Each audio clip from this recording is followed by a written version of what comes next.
என் அன்பு குழந்தையே, உனக்கு ஒரு சம்பவத்தை நினைவுபடுத்துகிறேன். எனது சமாதிக்கு பிறகு நாராயணராவ் என்ற பக்தர் நோய்வாய்ப்பட்டிருந்தார். எத்தனையோ சிகிச்சைகளை கையாண்டும் சரியாகாத போது இரவு பகலாக என்னையே நினைத்து வேண்டிக் கொண்டிருந்தார்.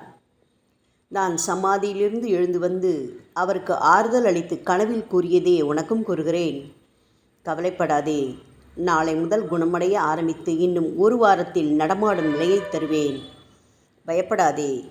பாம்பாக இருந்தாலும் தேளாக இருந்தாலும் விதி முடிந்தால்தான் நம் தேகத்தை தீண்டி உயிரை எடுக்கும் என்று கூறப்பட்டுள்ள உண்மையை நீ அறிந்திருப்பாய். அவ்வாறே விதி முடியாதவரை நோயை பற்றி கவலை கொள்ள வேண்டாம். உதியை தடவியும் அதை நீரில் கலந்தும் உட்கொண்டு வா, வியாதி பூரணமாக குணமாக்கப்படும்.